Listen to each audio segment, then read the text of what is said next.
অবশেষে প্রিন্স নিয়ে মুখ খুললেন পরিচালক আবু হায়াত মাহমুদ, যিনি হলিউড, বলিউড, টলিউডে 500-র অধিক সিনেমা নির্মাণ করেছে।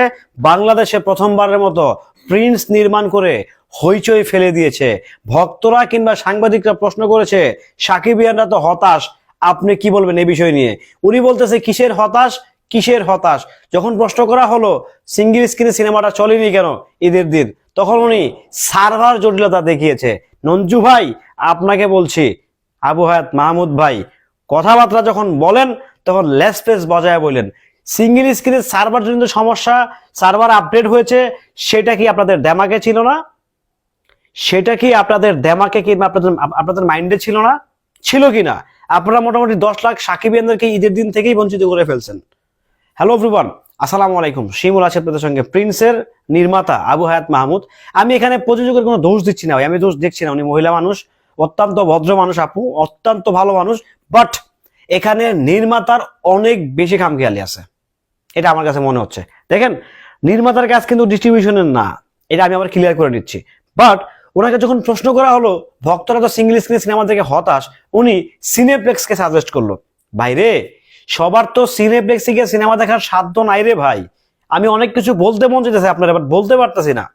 সত্যি কথা ভাই, মানে আপনার প্রতি এত বেশি ক্ষোভ আমার জন্য হয়ে গেছে। একটা সিনেমা বানাইছেন, কি বানাইছেন আর কি বানান নাই সেটা নিশ্চয়ই আপনিও ভালো করে জানেন। সেটা আপনিও ভালো করে জানেন আপনি কি বানাইছেন এটা, ঠিক আছে? কোথায় আপনি এসে এখানে ইয়ে করবেন? আপনার তো একটু হাম্বল হওয়া দরকার ছিল জায়গাটায়, যে ভাই ঠিক আছে এখানে অনেক কিছু ছিল ত্রুটি। আমি দেখলাম যে আপনাদের প্রডিউসার শাহরিন আপা, উনি মধুমিতায় কি কিন্তু শুরুতেই বলছে যে আমাদের এডিটিং কিছুটা ঝামেলা আছে। Clap, I appreciate that. উনি খুব সুন্দরভাবে বলেছে যে আমাদের এডিটিং টা আমরা প্রোডাক্টে কোনো প্রকারে কোনো কম্প্রোমাইজ করি নাই, উনি বলেছে। বাট এজ এ নির্মাতা আপনার কি দায়িত্ব আছে? আপনার কি লাইবিলিটি আছে?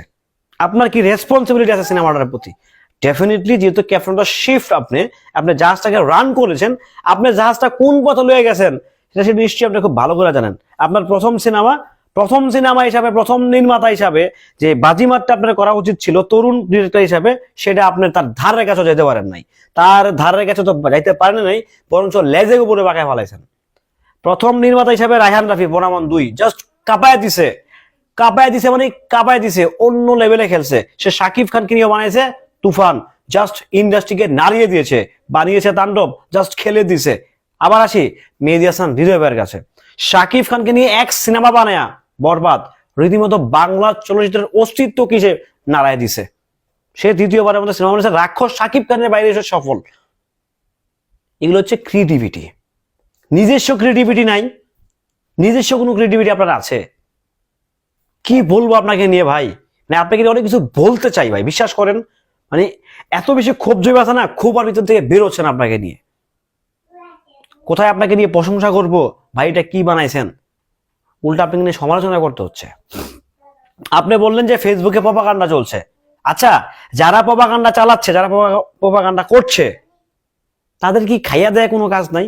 যারা প্রপাগান্ডা করছে, যারা প্রপাগান্ডা চালাচ্ছে, ডেফিনেটলি তারা টিকিট কেটেই সিনেমাটা দেখেছে, দেন তারপরে তারা প্রপাগান্ডা চালাচ্ছে।